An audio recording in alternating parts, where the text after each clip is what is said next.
हाय, आज हम बात करेंगे एक ऐसे सब्जेक्ट पर जो हर रिश्ते को मजबूत बनाने में एक महत्वपूर्ण भूमिका निभाता है, क्योंकि हम सभी के लिए हमारे रिश्ते बहुत ही कीमती होते हैं और हम सभी चाहते हैं कि हमारे रिश्ते हमारे लव्ड वंस के साथ खुशहाल रहें और आबाद रहें। So the subject is emotional intelligence.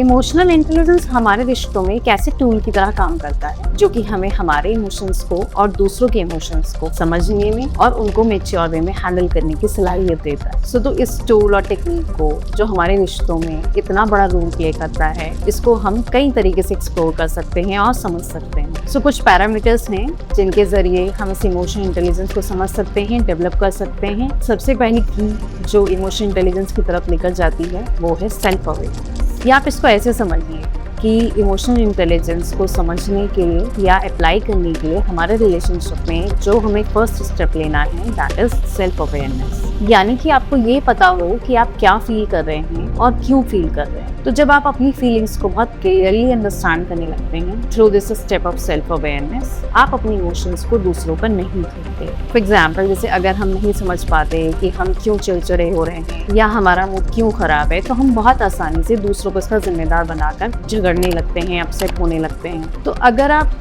Self aware हो जाएंगे अपनी फीलिंग्स के लिए, तो इसका रिजल्ट ये होगा कि आपके आर्ग्यूमेंट्स दूसरों से कम हो जाएंगे, आपको ज्यादा से ज्यादा क्लैरिटी होगी अपने और दूसरों के इमोशंस के बारे में, और आप अपने इमोशंस और एक्शंस को भी ओन कर पाएंगे। तो second step in this direction that is self regulation. मतलब जब आप अपनी फीलिंग्स के बारे में अवेयर हो जाएंगे तो आप बहुत आसानी से इनको रेगुलेट भी कर सकते हैं। फॉर एग्जाम्पल कि आपको गुस्सा आ रहा है, लेकिन अगर आपको इमोशंस की समझ होगी अपनी और दूसरों के, तो आप इंस्टेड ऑफ शाउटिंग आप कह सकते हैं I need some time, I will talk to you later, और let's talk in 10 minute and let's talk other times. So ये रिस्पॉन्स एक इमोशनली इंटेलिजेंट रिस्पॉन्स कहलाएगा और ये आगे आने वाले काफी सारे वर्स कॉन्सिक्वेंसेस को भी रोक देता है। बिकॉज साइंस हैज प्रूव कि जब हम गुस्से में होते हैं या अपसेट होते हैं तो हमारा लॉजिकल ब्रेन शट डाउन हो जाता है। सो थोड़ा पॉज लें एक्चुअली में हेल्प कर सकता है। थर्ड इज मोटिवेशन, जो आपके अंदर से आता है, not for your own personal gains but also for your relationship growth. ऐसे लोग जो अपने रिलेशनशिप के लिए सेल्फ मोटिवेटेड होते हैं, सिंसियर होते हैं,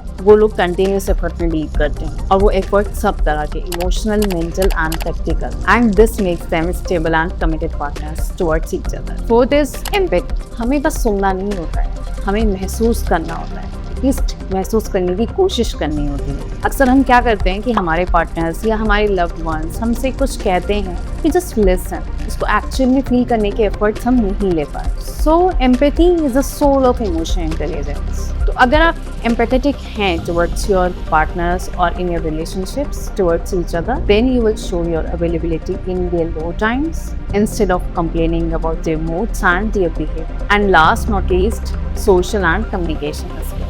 ये वो एबिलिटी है जिसमें आप इफेक्टिवली कम्युनिकेट करते हैं एक दूसरे से एंड समझ पाते हैं under the influence of this emotional intelligence कि कब आपको बोलना है, कब सुनना है, कब स्पेस देना है, कब इंटरप्ट नहीं करना, कब ब्लेम नहीं करना। And in this communication process you have to take the efforts to prioritize your relationship over your ego. Only then you and your partners can feel comfortable and can open to each other. So now the question is कि अगर we are not having that much amount of emotional intelligence, then what we can do? So emotional intelligence के साथ एक अच्छी बात ये है कि अगर ये हमारे अंदर inherent नहीं है तो we can develop it very easy, like by following simple basic practical steps. जैसे हर दिन 5 से 10 मिनट अपने साथ गुजारिए। Try to read your inner feelings and ask to yourselves, what are you feeling? Are you feeling fine? And if not, then try to sort out the reasons with your self-help instead of blaming and complaining to others.